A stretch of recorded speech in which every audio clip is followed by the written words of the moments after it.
这只鳄鱼正悄无声息爬向昏迷中的男人，突然男人瞬间清醒，使出浑身解数，用另一只脚疯狂踹向鳄鱼头部，终于摆脱了鳄鱼的束缚，拖着双腿爬向泳池边。可鳄鱼依旧不依不饶，紧紧跟在身后。男人拿起铁桶，1下、2下、3下，终于在7下之后，鳄鱼暂时停止进攻。为什么男人和鳄鱼会被困6米深的泳池？事情要从6天前说起。男人是一位宠物博主，这天他带着狗子和女友来到这座荒废的泳池拍摄宠物广告。倒霉的是，附近动物园饲养的鳄鱼出逃。拍摄结束后，工作人员全部撤离，而男人则悠哉躺在泳池内晒目光浴。当他一觉醒来，发现泳池水面下降，原来排水阀已经开启。他立刻来到泳池边，试图爬出泳池，奈何泳池周边光滑无比，并且没有任何支撑点，尝试多次后均以失败而告终，手指甲还因力气过大而断裂。男人疼得撕心裂肺，急忙抽出浴袍带子包扎手指。狗子在岸边狂吠不止。片刻冷静之后，男人想到手机就在岸边，只能将希望寄托于手机之上。他用带子拴入眼镜，尝试勾下手机，却不慎滑下气垫。无奈男人只好大声呐喊求救，可附近却空无一人。这时电话响起，在震动模式下，手机一点点向泳池边缘滑去。谁知狗子脚下一滑，不小心掉落泳池，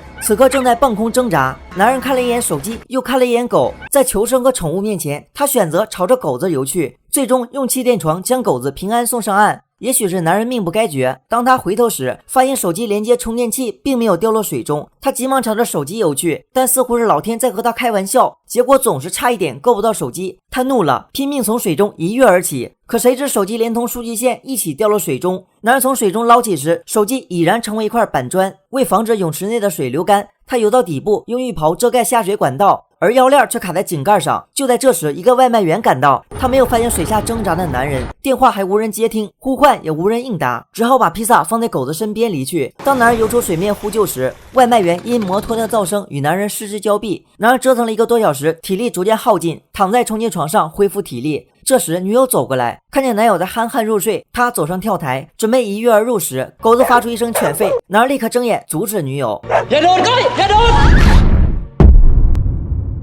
这回可倒好，自己还未出逃，女友还成为了垫背，现在头部受伤，昏迷不醒。夜晚，狗子不知为何犬吠不止，男人定睛一看，是一只鳄鱼在泳池边徘徊，男人吓得惊慌失措。突然，鳄鱼径直而下，情侣2人被困泳池内，一只鳄鱼正虎视眈眈朝他们游来。男人护住受伤女友，在水中与鳄鱼对视，一夜未眠。第2天，泳池内的水全部流干，女友伤口也开始发炎。男人绞尽脑汁要给女友止血，回头时恰巧发现鳄鱼嘴中有一团胶带，于是趁着鳄鱼午睡，男人小心翼翼爬向鳄鱼，缓慢伸出双手。男人侥幸拿走胶带，给女友简单包扎过后，他想通过排水道逃出泳池，可是盖子被螺丝紧紧固定住，他企图用蛮力暴力拆卸，显然这根本不可能。这时他注意到女友的项链可以当做工具，但在回头时，鳄鱼却趴在井盖上，用胶带一下又一下砸走鳄鱼。迫不及待打开井盖，再返回接女友时，谁知鳄鱼竟然率先爬进管道。男人警惕的不敢上前，生怕狡猾的鳄鱼突然袭击，而女友伤势加重，如果不尽快逃出，等待女友的必将是死亡。无奈男人被迫爬进管道，幸运的是他在管道另一侧找到了出口，可惜出口被牢牢锁住，希望再次破灭。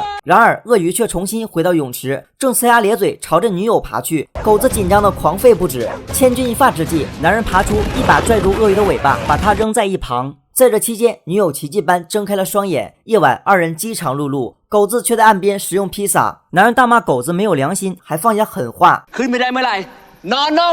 突然，狗子把剩下的披萨扔下泳池，2人终于在饱餐之后熬过一夜。第3天，男人因患糖尿病无法按时注入胰岛素，开始眩晕。鳄鱼竟然产下几颗鳄鱼蛋，男人十分清楚，用不了多久，鳄鱼就会因饥饿拼死攻击2人。第4天，烈日当头，男人血糖升高，当场昏厥。鳄鱼见状，飞速爬向猎物。饿了4天的鳄鱼正在朝着昏迷中的男人爬去，突然，鳄鱼掉进精心布局的陷阱中。男人飞速起身，将鳄鱼推进排水管道内，然后和女友合力抬起沙发，盖住盖子。接着，男人开始钻木取火，借着雨水煮了2颗鳄鱼蛋。晚间，男人用身体当做梯子，想帮女友逃出泳池，显然计划又失败了。第5天，他只好把希望重新寄托在排水管道内。他们将鳄鱼放出，女友悄悄爬下管道。当鳄鱼发现自己的宝宝被吃掉后，顿时气急败坏，张着血盆大口扑向男人。好在男人反应迅速，最后1秒钟盖上井盖，侥幸逃脱。男人血糖持续升高，他用铁丝勾住岸边的胰岛素，眼看着即将拿到手，却因紧张胰岛素掉落，当场破碎。男人彻底绝望了，被鳄鱼吃掉会死，不打胰岛素依旧会死。也许是上天的垂怜，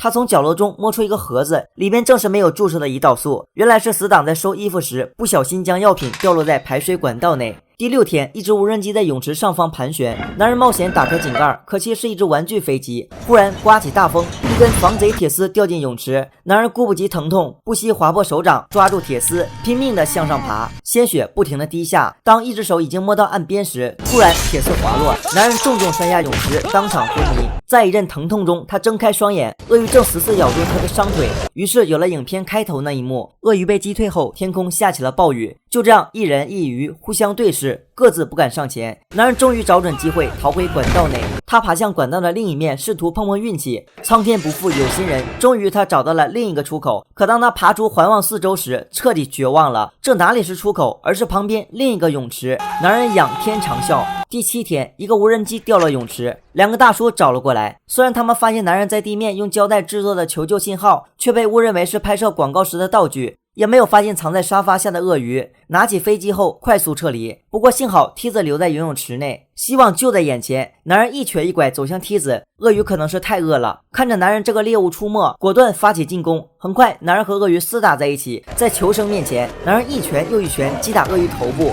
不过他也真够倒霉，岸边的管道竟然滑动，将梯子带出泳池，女友也被雨水淹没在排水管道下。男人绝望地跪倒在地，不再挣扎和反抗。鳄鱼上前死死咬住他，这时女友露出水面，拼死用哨声呼唤男人，好像在提醒他要坚强挺住。男人反手拿起木棍支在鳄鱼口中，狗子听见哨声，认为主人在呼唤自己，毫不犹豫跳下泳池。几分钟后，狗子吊死在眼前，男人彻底怒了，拿起掉落的铁棒，奋力一跳，朝着鳄鱼头部扎去。